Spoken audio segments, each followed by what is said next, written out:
Your strengths created your success, but unmanaged or unaware, they can limit your impact. You're listening to the Growth Edge Leadership Podcast, where leaders sharpen their edge and elevate their impact. Let's grow together.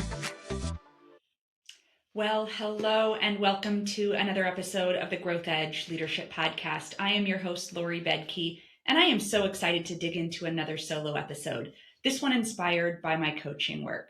If you've been listening to my podcast or following my work for any length of time, you know that I am unapologetically strengths-based. I believe deeply in leveraging what's right with people, not obsessing over what's wrong.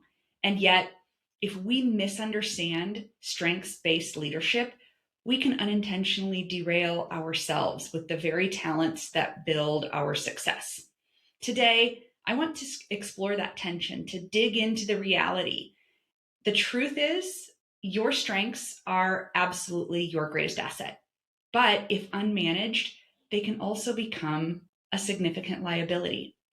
Let me start with a pattern I see often in my executive coaching practice. A leader gets promoted because they are decisive. They're clear, they're confident, very, very action-oriented. Perhaps command is in their top 5. They are known as the person who can cut through the noise. 6 months later, the feedback sounds like this. You move too fast. You don't listen long enough. People feel shut down. Same strength, different impact. Another leader gets promoted because they're collaborative, calm, steady, excellent at keeping the team aligned. Harmony is in their top 5. They're known as the person who can bring people together. But down the road, occasionally feedback starts to sound like this. You avoid hard conversations. Occasionally conflict lingers too long. We're unclear on where you actually stand or where we stand with you. Same strength, different impact. This isn't about weakness, it's about overextension. In fact, research published in the Consulting Psychology Journal by Kaiser and Overfield examined what they call lopsided leadership. Their findings were clear. Managers tend to overdo behaviors related to their strengths and underdo complementary behaviors, not occasionally, but consistently. So the issue is, it's not that we don't have strengths, it's that we lean on them too heavily, especially under pressure. Gallup's research surrounding their well-known Clifton Strengths Assessment teaches us that talents are patterns of thought, feeling, and behavior. But I want you to consider this. Strengths are not just patterns. They're lenses. They shape what we notice, what we value, what we reward, what irritates us, and so much more. If you lead with activator, you value movement. If you lead with achiever, you might value productivity. If you lead with relator, it's likely that you value trust. And if you lead with focus, you probably value clarity. And when those values get violated, we can occasionally be triggered. Let me use myself as an example. My top 5 are activator, focus, relator, achiever, and futuristic. If I'm in a meeting where there is endless discussion and no decision, my activator can get really restless. If priorities shift repeatedly without explanation, my focus tightens. If trust feels breached, my relator can withdraw or rile.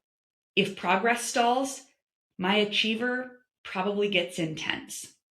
Under stress, we don't default to our weaknesses. We default to the immature version of our strengths. And that's where derailment can emerge. Not because we lack talent, but because we perhaps lack good awareness. In my coaching relationships and retreats, I use an exercise called balconies and basements. Every Clifton Strengths talent theme has both an up and a downside. The balcony is the mature, healthy, productive expression of the theme. The basement is the overused or misapplied, immature version. A few examples. For adaptability, the balcony is flexibility, responsiveness. The basement can be scattered or distracted. The command theme, at its best, on the balcony looks decisive and confident. In the basement, it can be domineering or dismissive. Achiever's balcony, driven, productive. Achiever's basement, workaholic, impatient. The key insight is this: the strength didn't change, its intensity did. And context determines impact. Kaiser's research reinforces this. It's not just that we overuse strengths, it's that we simultaneously underuse complementary behaviors. If you're highly decisive, you may underuse curiosity. If you're highly responsible, you may underuse delegation. If you're highly strategic, you may underuse operational discipline. That imbalance creates lopsided leadership. Let's think of our leaders we mentioned earlier, high command and high harmony. Command in the balcony looks like providing clarity, making tough calls, instilling confidence during uncertainty. But in the basement, command can crowd out collaboration, rush alignment, and silence quieter contributors. And here's the nuance. The leader still values progress, but in complex environments, leadership requires shared ownership, not just swift direction. Harmony in the balcony looks like diffusing tension, building consensus, and creating psychological safety. But in the basement, harmony can delay necessary decisions, suppress dissent, and prioritize discomfort over clarity. And here's the nuance. The leader still values alignment, but in complex environments, leadership requires productive tension, not just peace. Here's another layer. When we over-identify with our strengths, we can be guilty of rewarding sameness. If I value speed, I may undervalue reflection. If I value confidence, I may mistake quiet thoughtfulness for a lack of readiness. If I value independence, I may label collaboration as an inefficiency. That's not intentional bias, but it is still bias. We mistake difference for deficiency, and high-performing teams suffer when diversity of thought is filtered through one dominant lens. Very commonly, when leaders receive their Clifton Strengths report in a coaching relationship or retreat, they often stroll straight down to the bottom, to the weaknesses or less dominant themes. How do I fix these, they want to know.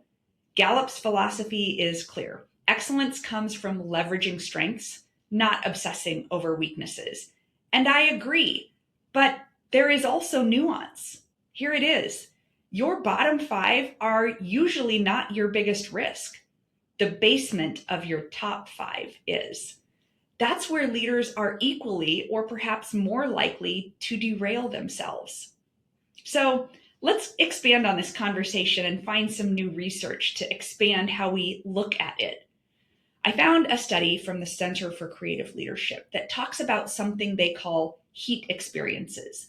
Heat experiences are moments where we feel stretched, uncomfortable, operating outside of our default wiring, but not overwhelmed. It is the learning sweet spot.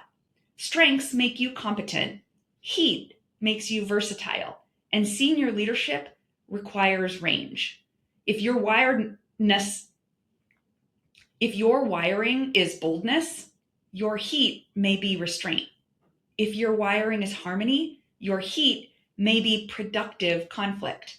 If your wiring is analysis, your heat may be decisive action.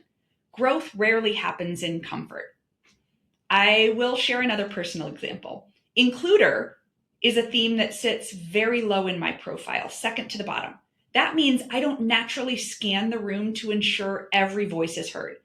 That doesn't mean I don't care. It means that it's just not instinctive for me.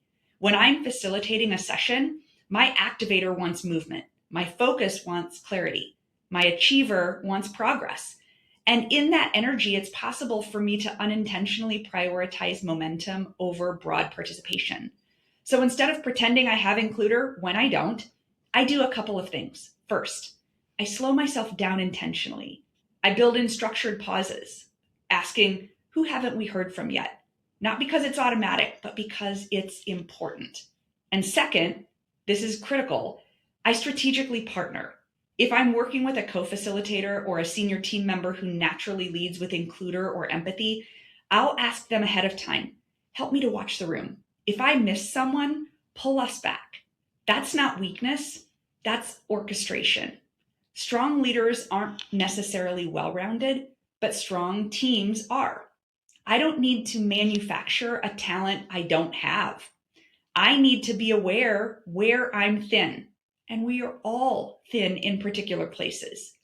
We need to design systems to compensate for that, and then surround myself with complementary strengths or accountability partners. So, as we think about how to apply these framings, let me give you 3 steps to help you to put it into motion. First, identify a basement pattern. Ask yourself, when I'm stressed, what intensifies? What feedback do I tend to hear repeatedly? And which behavior might I be overusing? Don't defend it, just name it. Second, identify a complementary behavior. What is the opposite but equally valuable behavior?